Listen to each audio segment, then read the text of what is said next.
This episode of the A.T.TIPSCAST is sponsored by TextHelp Systems, provider of award-winning literacy solutions including Read and Write Gold and Fluency Tutor. For more information, go to www.texthelp.com. That's www.texthelp.com. Hi, I'm Eliza Anderson, and I'm the editor and founder of AT Program News, which is a newsletter, read e-zine, and website, atprogramnews.com, to serve the state AT Act programs around the country, as well as the alternative financing programs, which is a phrase that is for programs that help fund assistive technology, and their community partners, such as school systems and many others, such as Easter Seals and other AT providers. And my site is many articles and resources for people who are interested in how programs help provide assistive technology and good practices.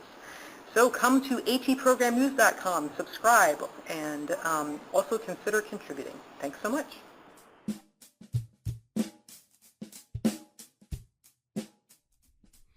Welcome to the A.T.TIPSCAST, exploring and investigating the implementation of assistive technology in public schools. I'm your host, Chris Bouguet. This is episode number 68, recorded on January 30th, 2011. Hey there, everyone. I just got back from the Assistive Technology Industry Association Conference of 2011. That was held in Orlando, Florida.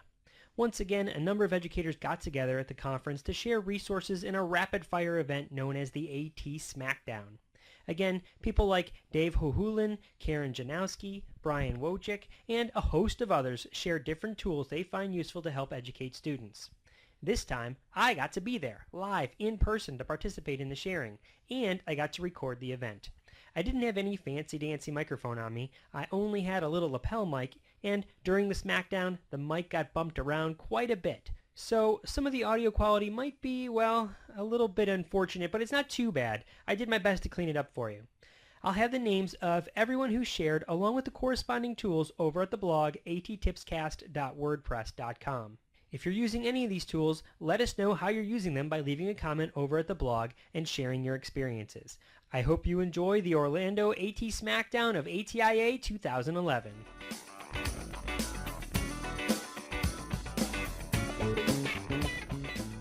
You might be wondering, what is an AT Smackdown? It's not this. It is. This actually started with the other educational technology conferences like ISTE and EduCon and EduBloggerCon and all of those. And so we've transferred it to the AT environment. And what it is, the ground rules are you get 2 minutes. We've got a timekeeper. You can share any tip, trick, strategy tool, commercial tool, something that you do in Classroom Suite that people don't know about, anything, a Web 2.0 tool that you think people don't know about, or a trick that they don't know. So you get 2 minutes, anybody can share. So be ready to share. We've got a Google Doc going, we've got it out on Twitter. Chris Bouguet is recording it so that because there are people who aren't here who want to know what we're sharing. And so that this will be archived for people to hear later on. I put it out on the quiet listserv too. So you can bring your own computer. We can quickly switch. But since I'm up here, why don't I get us started? So the ground rules are we have 2 minutes. Anyone can present. So you do one at a time. And then if there's a lull, you can come back up. But be ready to share or just learn and have fun. So I'm going to show Livebinders. I won't use that. Can you hear me if I shout? Okay, so what is Livebinders? We all know wikis and blogs and things like that. We have a place to collect resources. Livebinders is binders on steroids, and I think this will be an awesome tool for research, but it's a great place for us to deposit our resources. So it's livebinders.com. It's free. See all these tabs up here. Let me see if I can make this a little, not smaller, bigger. So now I can organize my resource website according to tabs. I'm creating folders for every resource. So I go in, I'm not logged in right now, but it doesn't matter. So I'm doing one, a Livebinder. I just started this morning on executive function. So I can go to my organization tab. There are all my websites. So I can quickly go to Remember the Milk. It takes me right there. I can see the resource. How about if I do F11 so you can see a little?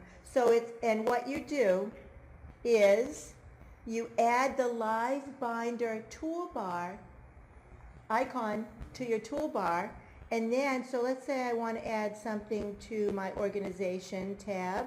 So let's say I'll add a new tab. I'll go to organization. Maybe I'll organization tools. I might Google something. All right, so let's say I want to add the toolbox, organization tools. Maybe I want to add this. I can also easily delete it. So I'll click on this link. Not the best way to search. So, oh, great. Okay, I want to add this one. All I do is click the Livebinder It tab here, the icon. And, oh, since I'm not, okay, I am signed in. So I can update it to an existing binder, which I will.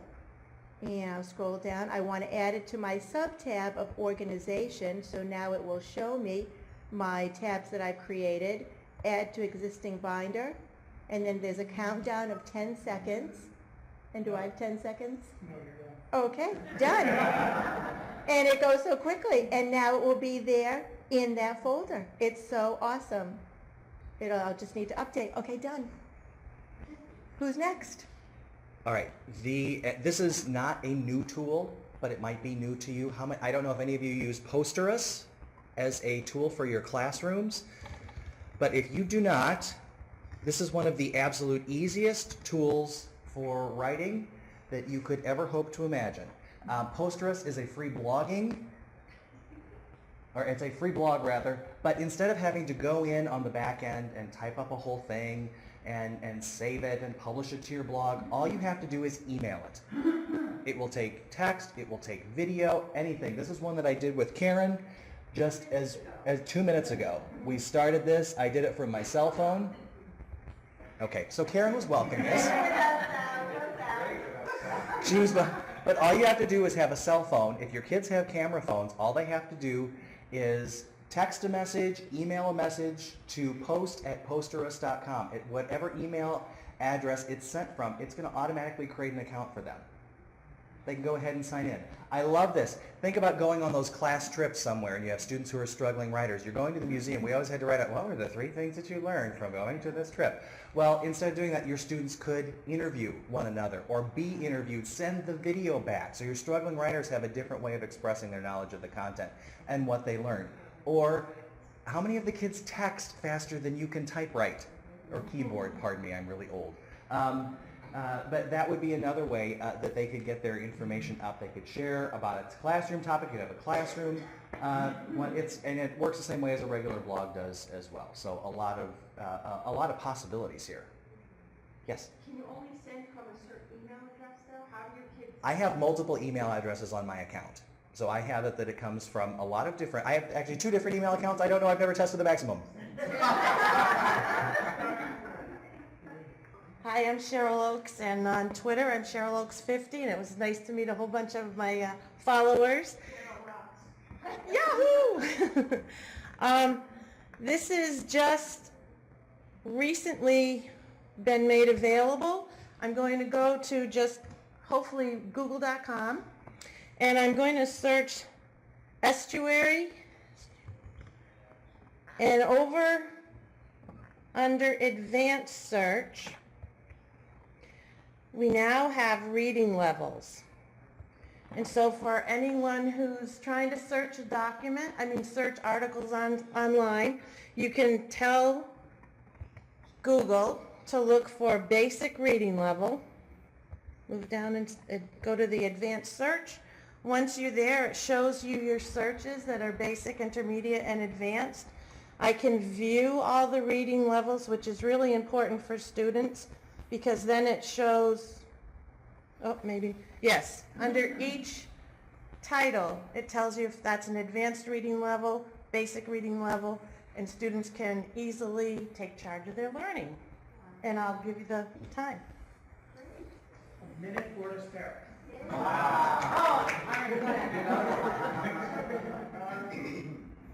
I'm actually not going to share a tool like everybody else because everybody's just a Karen Janowski wannabe.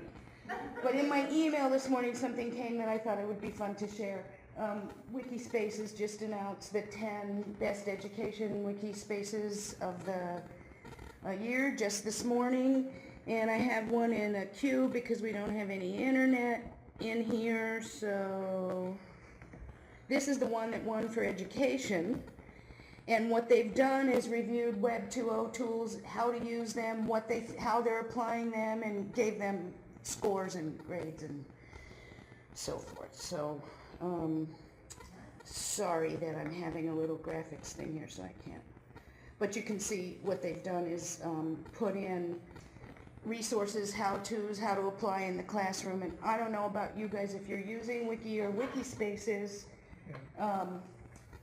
I make a wiki for every Internet. That's okay. I don't have enough time. You're going to beat me up. For every class that I teach, I always make a wiki to go with it, even though we have Blackboard. There's lots of things that you can't do in there and you want to collect resources and share, and you can't share out of Blackboard. So I probably have a bazillion wikis, but keeping up with all the Web 2.0 tools, there's only one person I know that even tries to keep up. Insane. And so these people are collecting all the Web 2.0 tools for us. And I'm done too, and I think it's under a minute. I work in technology. All right. Site that I'm going to go ahead and share with you. It's a service. It's called Wiggio. How many of you have students? Here, let me start my time. How many of you have students who work on group projects? Or are engaged in social groups of some sort. Wiggio is a service. It's a free service and makes working in groups easy. That's their motto. And it's just chocked full of really cool features, in my humble opinion. And I'm even using this working with other teachers, other colleagues. For example, if you go in, and these are all the features. You have, I'll start back here, a to-do list. Pretty simple, straightforward to do. You have, if you want to add something, name the list and start adding tasks. The task can then be assigned to people. They can have dates up on them, so you can, if you have students who have issues with organization, this is a really good, I'm all about organization, meet my daughter. You can go ahead and post messages to people in the group, text messaging, which I think is fabulous, especially working with younger students, email for those of us who do that. Sticky notes appear up on the front page, and what I like, voice notes, you can send voice notes to each other, so if you have students who have difficulty with all that, even if you just use this as an email interface, sending voice notes, love it. You can go ahead and put polls out to your group free of charge. Meetings, you can do virtual meetings, so you can do screen sharing. This is all free. You can do screen sharing, you can do a conference call, you can open up a chat room. You can, your folder, you can post files. You have like 500 gigs to go ahead and post. It's incredibly insane right now. Darn it. You can add links.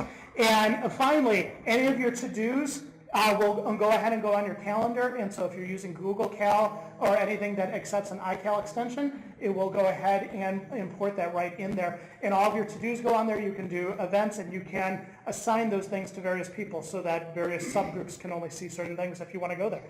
Awesome tool.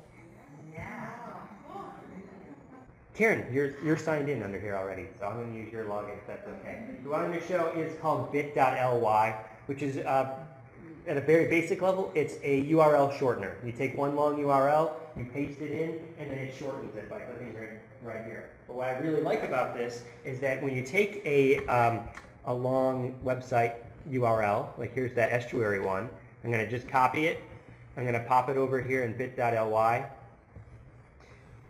And it will shrink it for me. But who's going to remember it still? Who's going to remember this little don't remember that? But you can hit the customize button, and now I can say, Karen, is that all right if I use your right, and hit customize here.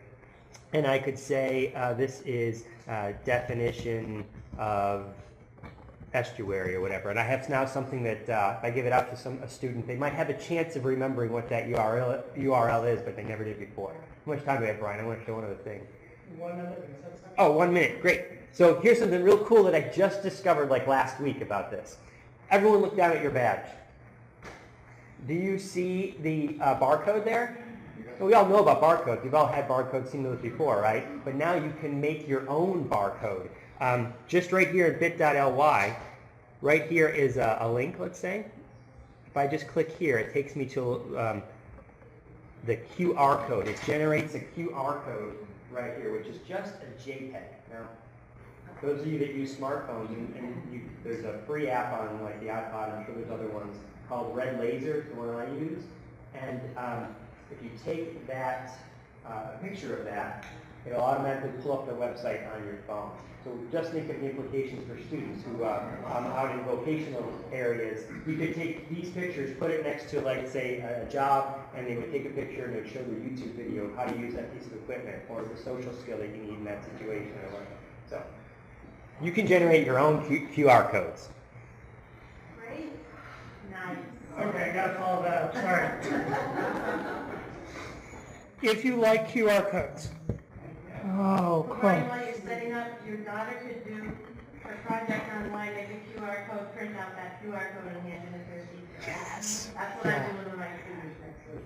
If you are interested in QR codes, I have a student group that I run called Students Using and Integrating Technology in Education. Sweet.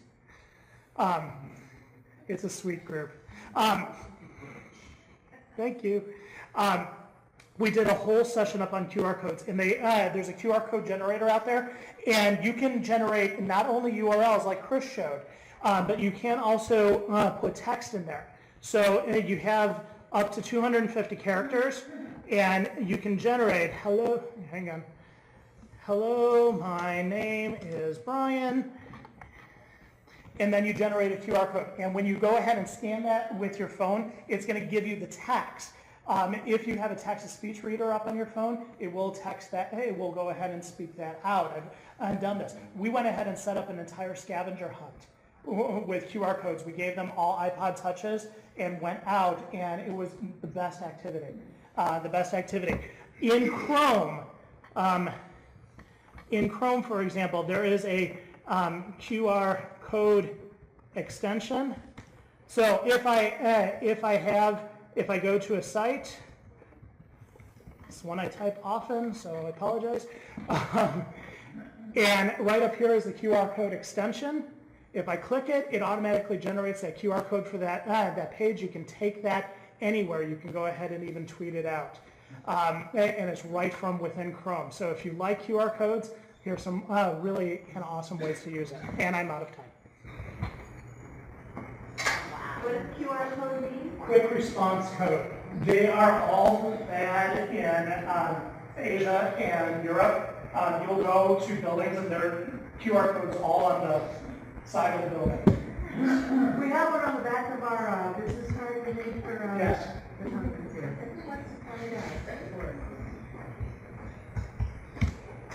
You can even add in like B cards so you can have all your contact info and it records directly into your phone.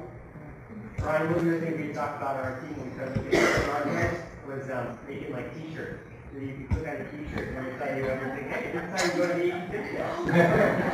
Here's my wiki, you know. QR code tattoo.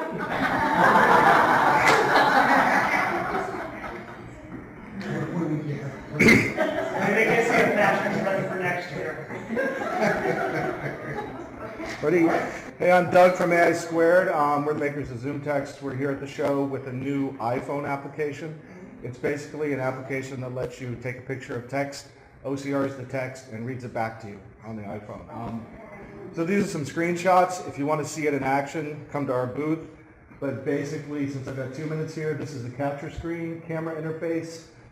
The application supports voice control, so I can tell it to zoom in, zoom out, take the picture. It also supports VoiceOver fully, and it gives you audible clues about where the application is as you're using it.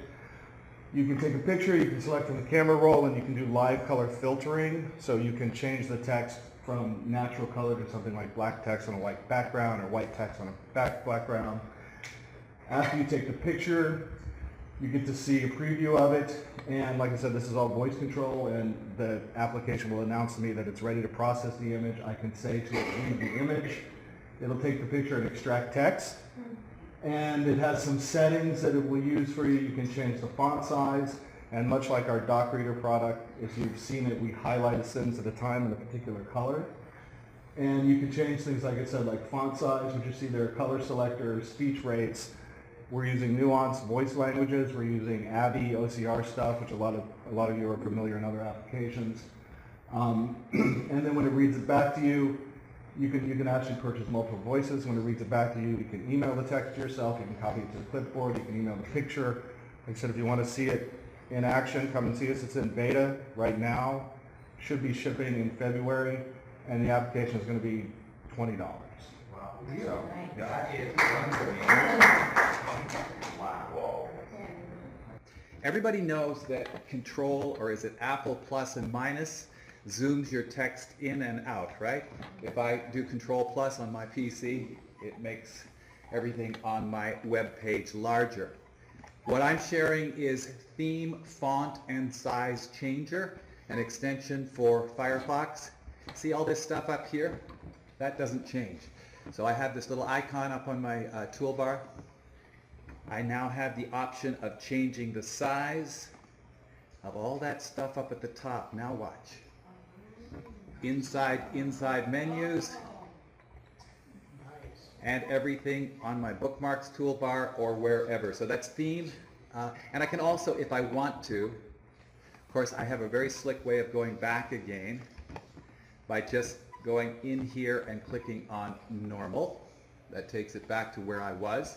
I can also, if I have a reason to, change my font as well. And you need to know why you have a reason for changing your font, because you may just not exactly like it. And this is where the normal thing is really, really helpful, because I can go back. I might want to change the font, however. So that's Theme, Font, and Size Changer. Fabulous extension for Firefox. Does that say when you close Firefox? Yes. Those settings get renamed? I believe so. Yeah, I believe so. Yes, it does. I do know it does. Sorry. Okay, I'm done. Yes, there we are. My name is Jamie Martin. I'm an AT coordinator at a small private school for dyslexics in New York State called the Kildonan School. And I recently discovered an online tool called EasyBib.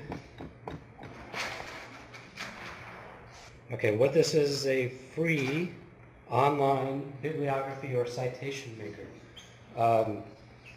If any of you work with dyslexics, having them do a research report is challenging enough.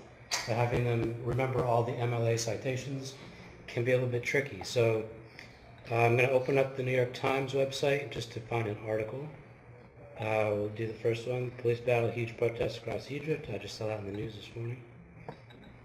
What I'm going to do is just copy the title of the article, go back to EasyBib, put the title of the article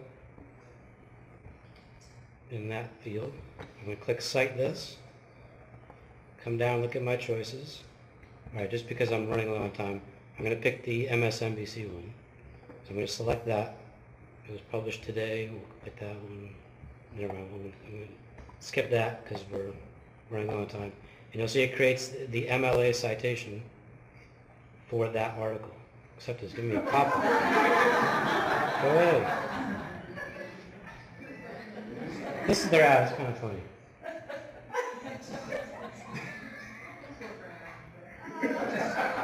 Do pop-up ads count in my team?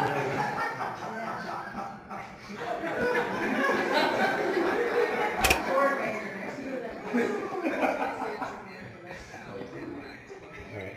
Anyway, so it creates the MLA citation right here.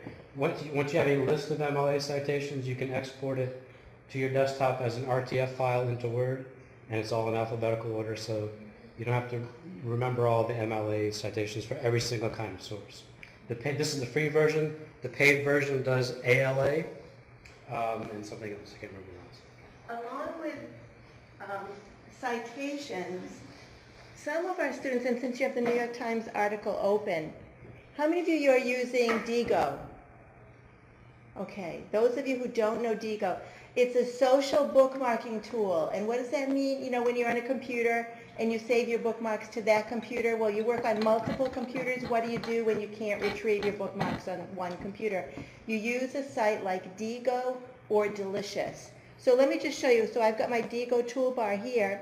Just to show you Diigo real quick, it's a free social bookmarking tool. So like right now, I've got a 1,200 bookmarks, which you can't really retrieve from one computer to the other easily, but I can go on any computer and open up my Diigo account and all of my bookmarks are there. What's wonderful, there's a lot of things that I love about it. One is I can retrieve my tags. So I started tagging things ATIA 11 to that. And well, actually, so far I've only done one. But I can go to other ones, like I can go to my autism resources and retrieve all of the things that I've tagged autism. And it shows my notes, it shows what day I did it, whatever, I can delete it. So, but the thing that I want to show you, since we've got that New York Times article up, is it has the ability to highlight. This is really awesome. Has the ability to highlight, and there's many ways to use this in the classroom, but I will just show you for personal productivity. So you go to the highlight tab, you can choose your color and all the important things, so we'll just changes it to highlighter, and so we can just highlight all the things that we might think are important. Okay, cool. So then you go back and you found the things that you need to remember. Oh, this was I don't need to read the whole article. The really cool thing is you can extract those highlights. So right here you go under Send, Extract Highlights. There are my extractions. I can copy it to the clipboard, add it to a Word document, and there's my link. How powerful is that for our kids and for us? Thank you. That's part of the Diigo toolbar? That's part of the Diigo toolbar. Small sidebar, is that something you can also do in Delicious? Or is that You cannot highlight in Delicious. That's the deal. So that's why I love it. Okay. Going along with EasyBib, there's another site called Sweet Search. Yeah, Some of you have heard of it. Can I close this? absolutely. All right, let me get to Sweet Search first, and then I'm going to do a comparison search between Google and Sweet Search. Okay, so what Sweet Search is kind of, it's called a search engine for students, and it kind of filters out all the crap that you would get if you were just searching in Google. So if I search for Jackass in Google, I will probably get the Johnny Knoxville film. Yes, that's like one of the first things up there. However, if I search for Jackass in Sweet Search, first thing that's going to come up is something about the history of the donkey symbol in the Democratic Party. So it's really kind of, if you have a student who's doing a research project, I would point them to Sweet Search first before just doing a straight Google search, because it really does filter out all that nonsense that you would get on Google. And there's some other cool kind of features that go along with that as well. Okay, so if you don't know Patrick Black has a blog called teachingall.blogspot.com, and the way he does his presentations, he's a special education teacher, so he uses a tool called Prezi. It's an alternative way of doing presentations, so it's not PowerPoint, it's not a Google Doc. So one of the ones that I found as an alternative way of doing presentations, not that I've done a presentation in it, but I started thinking, maybe it could be another way of doing presentations, or another way for students to express what they know, is something called Vuvox.com. Let me sign in real quick so you can just see one that I've created. What I like about it is that you can, of course, upload your own pictures, or you can make one from a Flickr stream. So if you upload your pictures in Flickr, you can put in your Flickr name, and it'll go and get all your pictures, and just use it from there. Cool. So here's one that I made. My wife and I write children's stories, put them out as a podcast called Nightlight Stories. And one of our stories is called The Heebie-Jeebies.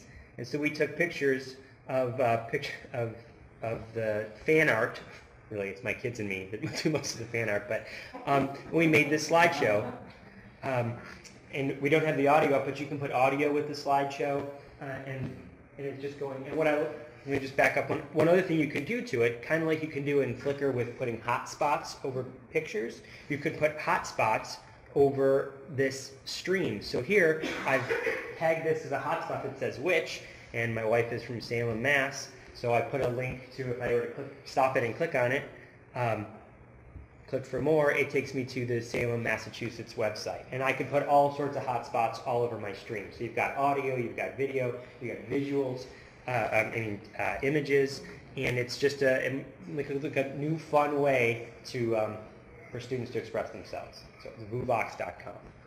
Okay, the website that I'm going to talk about is it's Creative Commons search. How many of you know you're not supposed to use copyright material? Really? And really, I know, isn't that shocking? And what's interesting is that that trying to find Creative Commons in one search it, like Flickr, there's a way that you can find them in multiple places at the same time. So let me pull up this website. Okay, so this is it's called Creative Commons from Google. So what you have across the top is you have Google Images, Flickr Images, BLIPTV. If I knew how to pronounce that one, we'd all be good. So if you wanted to, give me something that you want to search, a graphic. Tiger. So, okay, apparently he wants flowers. Search across the top in the green area. So here's all the things that could be called tigers. So that you can also go through up here, and this will hit every single one of these search engines. So that you can pull from multiple locations with one typing. And you have permission to use this. Yes, because it's free for, you can use it in presentations, you can use it on your wikis, your blogs, because the artist is saying, I took this picture, instead of making it copyright, I wanted to share with everybody, I want it out there so that it could benefit all. You are supposed to say who it's by, however. That's the attribution. Oh yeah, sorry. The attribution. Make sure you cite the source and who it's from. Yeah. Yesterday afternoon, I went to Microsoft's session about their new accessibility features in Office 2010 and in Windows 7. You're looking at a much better version of Microsoft Word, in my view, than 2007 or 2010. Let me just show you a feature that's been built into Microsoft Word, at least on the PC side, since Word 97, and it's still there in 2007. I haven't checked 2010. So on Karen's machine here, she has this beautiful toolbar up here, which is the Word Talk toolbar, and that gives you text-to-speech in Microsoft Word. One of the occupational hazards of going to school is tests, and you have to answer questions. We have a significant number of learners, as we all know, who have some difficulty with both reading the questions and writing the answers. So if you're going to use Word Talk, you can have the question read to you. My cursor is there. I'm going to read by sentence. It's a little bit soft, but it read out the question. Now, for learners who have difficulty with written expression and who would have difficulty learning text-to-speech, and that includes many, voice recognition. I get it backwards all the time. If you can use a microphone, voice comments is a feature that's also been built into Microsoft Word from Word 97, and it's still there through Word 2007. All you do is click on the record, have your microphone hooked up, you get an audio icon there and can speak into it. But there's a problem, so I need maybe a little more than 2 minutes. When you install Word 2007 on XP, voice comments works fine. When you install voice comments, when you install Word 2007 on Windows 7, nada. It doesn't work properly. There's a workaround, but it's more complicated, etc. And I haven't checked 2010, but I think it's even worse from what I know. However, I have a request. This stuff really matters because this is very powerful for those kids who cannot express themselves with text in writing or use voice recognition, because this is an alternative for showing what somebody knows. Now, Ed, I can't remember his last name, I think it was Ed from Microsoft, said, my main reason for going to his presentation was to say, listen, this is really sad, and can we do something about it? And he said, we do listen to the feedback. So if you go to, I think it's Microsoft.com/enable, there is a feedback forum, and he says they read it. The other little thing about the new versions, the ribbon versions, which are much less accessible than 2003 that you're looking at here, is that the quick access toolbar, which is where you would put the little icon for voice comments or for equation editor or for all kinds of other access tools, is tiny in Word 2007 and Word 2010. And I said that to him, and I said, I've tried really hard to make it bigger, can't be done. He said, surely it can be done. And then he stopped and thought, and he's a desktop expert, that's his field of expertise. No, I guess you can't. So that's something else to feedback. So for kids with vision, or adults with vision issues, we need that bigger. Thank you. So go to the feedback at Microsoft.com and enable and say we need help. All right, for those of you that need to present materials in different formats for your students, this is a little gem of a website called Hippocampus. I don't know if any of you have been to Hippocampus, but you may want to go if you've not been. Hippocampus lists all sorts of subjects on that left-hand part of the screen, everything from algebra all the way down to U.S. history. I'm going to go ahead and choose biology.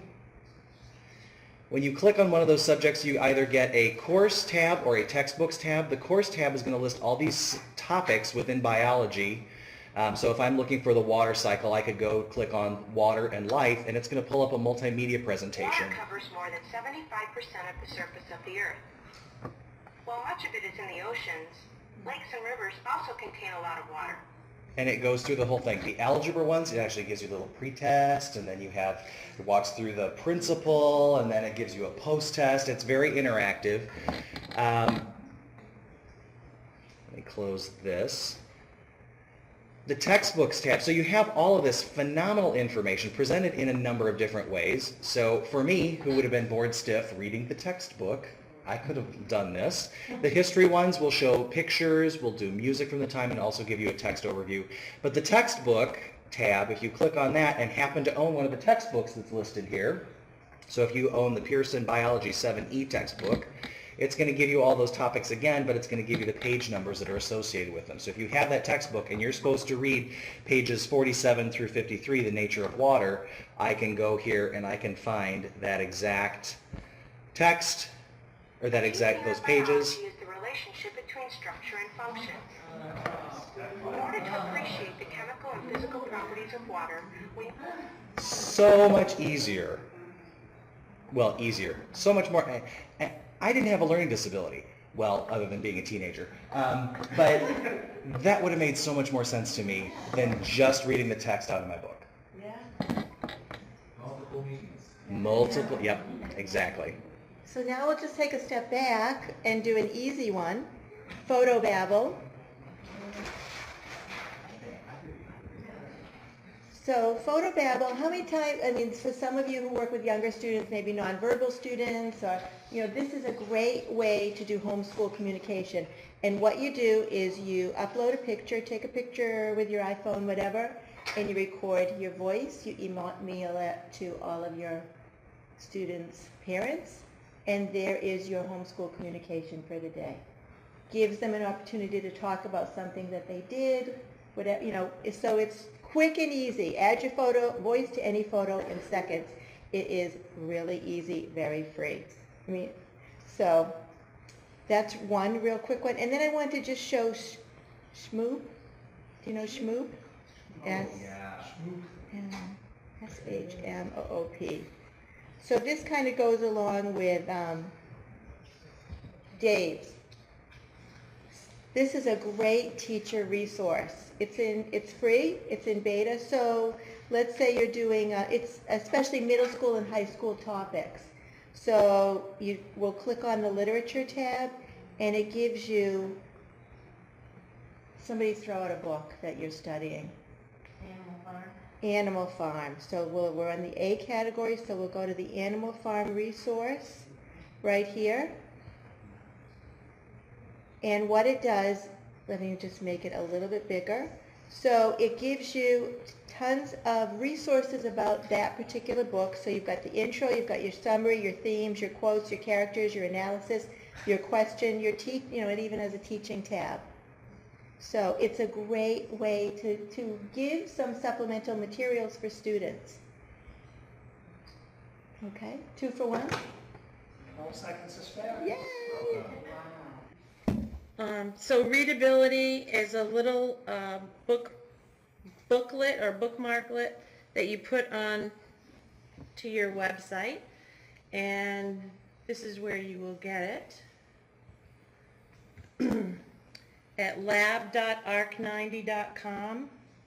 So it's called the ARC90 Lab Experiment, and oh good, I'll just drag that right up here. Is that all right? Yeah, please. Okay, and let's go to Salem, Massachusetts, and look at that website. So usually for our students who are doing research, they don't need any distractions because they'll be off looking at the recreation calendar and not looking at the information they need. And so if you click on readability, it strips all the extraneous information, nice big font, white background, black text, and they love it. I have one that goes along with it. Yes. This just came through either Lifehacker or Engadget, one of those two. And I can't figure out how to close that. So I will just go to Not Forest, does the same thing, type of thing. You just go to notforest.com. It's another bookmarklet. Got trees but need wood. So I can drag the bookmarklet again right up there, and then if I'm back on whatever article, here, oops, there we go. I want Salem, Massachusetts. Same type of thing. I click Not Forest. It simplifies it, if I did it right. Cheryl, you can set up how you want your text to look in readability, how big the font needs to be, how wide your margins need to be, etc. So it's absolutely fabulous that way. Thank you. So before you drag the bookmark up to the book there we go. you configure it, then whenever you use it, you get what you set it at. Right. So this does very much the same thing, but you don't set it ahead of time. It just has a few preset options at the top. So it simplifies it, but then you can change your background color right from there. So readability, I think, gives you a little more flexibility in how you present the text. But if you need something on the fly, this is another one that's very similar. There's one I'll tell you about, but it takes too long to download. If you haven't heard about it, Pallet Browser. It's a simplified browser which you can use scanning, eye gaze, because the icons are about 2 inches, and it's broken down into simple categories. You can access your desktop from that, and it's nice big blocks to access it from, and it's free. Pallet Browser. Pallet Browser? Yes. It is a web Back in browser. PC. It is a web browser. It is a web browser, but you access it from your desktop. You can save your favorites so that it becomes like, I use it with some of my students, and we put the saved websites that we want them to use for their research, instead of having that, because some students just don't know where to start, so this is your start point, and then if you choose to go out to use Google to search, that's great, but here's your starting point. So they're not locked in, but that's... Right. How many of you have ever worked with a student who does not use an assignment notebook well? Do they ever use it well? They don't use it well. They use it as a paperweight. Productive is a wonderful site. I've used this with a number of kids. I use it with my daughter. And it's one of those things that really helps students to organize, especially if they have assignments that are have multiple parts or are across classes. You'll see my productive assignments that are across classes. What you're able to do here, it is very simple. You can go ahead and set up different workspaces. So my daughter actually has one for school and she has one for home because I give her to-dos. And then you can also, within a workspace, you can tag your tasks. So I have all of these tasks at work, and then those get corresponded to these various, the tasks that are there. You can also schedule those tasks, and you can look at the task in isolation. So you can look at what do I have to do for math, or I can look at what is due today across math, social studies, and science. And so it gives the students different ways to tackle things. You can also star tasks to create priorities.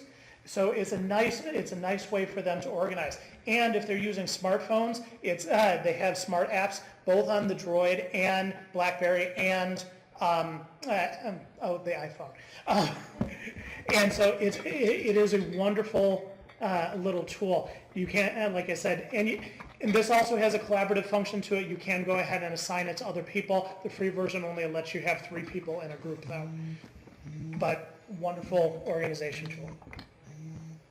I'm Susan Gill. I do AT in Pennsylvania, and I do have readability on my FireFox bar, but I think a good corollary to it is print what you like for when you do need to print something out and you want to do that same thing, which is only provide on the print. So I have it on my as an add-on, but what you can do is, it's too bad I couldn't bring up my computer, put it on my computer, but you, it gives you a list, and oh, here you go, this is what I want to do, is it gives you this bar on the left, and you're going to go in and be able to identify, like say increase the text size, maybe just add, I wasn't really planning for this, but let's say you can box what you want to print. It may be just text.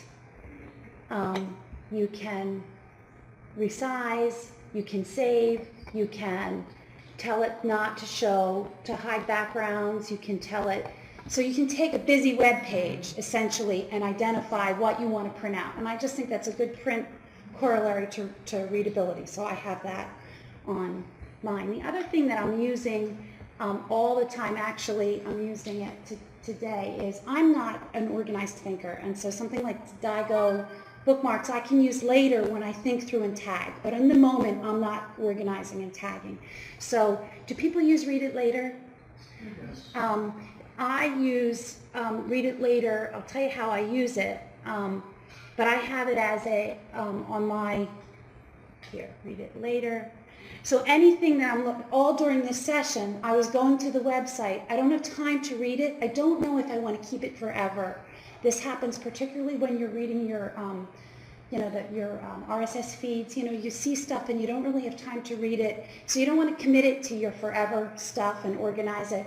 So I have Read It Later on the, on my toolbar, and this actually is also available for the iPad and iPhone, and it's really cool because what you can do is you hit, when I hit that bar, I come up, it creates a reading list. On this reading list that I have, for instance, for today, it has every site that I've just hit in this session. I can go back later and decide which are keepers. Now, in this session, it would have been good, I could assume they were all keepers, but when you're reading your blog, reading your feeds and stuff, you don't know, and you're looking at it real fast when you're supposed to be doing something else, you don't know whether something's a keeper. So the Read It Later list is really nice. It also gives you a way to store things and read it offline. So think of all the situations where you want to look at stuff when you're offline. So I use it all the time. In fact, there's so many pages in it. It's like a file cabinet that got too big. So that's the other thing. I just want to see if there's something else on my toolbar. The other thing is Awesome Highlighter. So between Read It Later, Awesome Highlighter, Print What You Like, Readability, they're the most frequently used ones across. Yeah, they're all free. Well, it's been an hour. What do you think? Good.